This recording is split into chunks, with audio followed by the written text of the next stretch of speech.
بسم اللہ الرحمن الرحیم۔ السلام علیکم۔ تمہارے طاقتور کا فرض ہے کہ کمزور کا قوی بنائے اور غنی کا خیال رکھے۔ صبر دو طرح کے ہیں، جو ناپسند ہو اسے برداشت کرنا اور جو پسند ہو اس کا انتظار کرنا۔ صدقہ سے اپنے ایمان کی نگہداشت کرو اور دعا سے مصیبت و ابتلائی کے لہروں کو دور کرو۔ 3 لوگوں پر سلام کرنا واجب نہیں، ایک تو وہ جو جنازے کے ساتھ جا رہا ہو، دوسرا وہ جو نماز جمعے کے لیے تیزی سے جا رہا ہو، اور تیسرا وہ جو حمام میں ہو۔ شریف کو جب زیادہ عزت دی جاتی ہے تو وہ بھی عزت و احترام سے جواب دیتا ہے، اور جب اس سے سختی کی جاتی ہے تو وہ بھی سختی سے جواب دیتا ہے، جبکہ خود غرض کو جب عزت دی جاتی ہے تو وہ سختی سے جواب دیتا ہے، اور جب اس پر سختی کی جائے تو وہ فوراً نرم پڑ جاتا ہے۔ یہ زندگی 2 دن کی ہے، ایک دن تمہارے حق میں ہوتا ہے، اس دن غرور مت کرنا، ایک دن تمہارے مخالف، اس دن صبر کرنا۔ زاہد تقسیم الہی کے روز سے نقصان میں نہیں رہتا، کیونکہ دنیا کے فائدے سے زیادہ آخرت کا ثواب مل جاتا ہے۔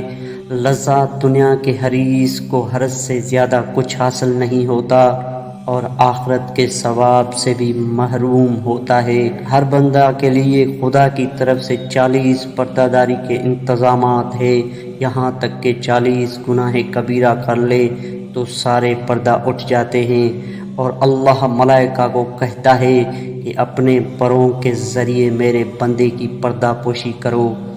سخی انسان لوگوں کے گھر کھانا کھاتا ہے تاکہ لوگ اس کے گھر کھانا کھائے، لیکن بخیل لوگوں کے گھر کھانا نہیں کھاتا کہ مبادا وہ اس کے گھر کھانا کھانے نہ آ جائے۔ صبر ایمان کی بنیاد، سخاوت انسان کی زینت، سچائی حق کی زبان، نرمی کامیابی کی کنجی ہے، اور موت ایک بے خبر ساتھی ہے۔ کبھی کبھی وہ بندہ جو صلہ رحم کرے، اگر اس کی عمر 3 سال باقی ہے تو خدا اس کی عمر 30 سال کر دیتا ہے، اور خدا جو چاہتا ہے انجام دیتا ہے۔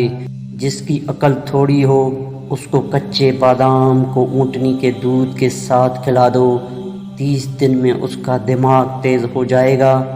جو لوگوں پر رحم کرتا ہے وہ بندہ اللہ سے 4 انعام پائے گا: اللہ کی محبت، وسعت رزق، عمر میں اضافہ اور جنت۔ دوستو، اچھی بات پھیلانا بھی صدقہ ہے۔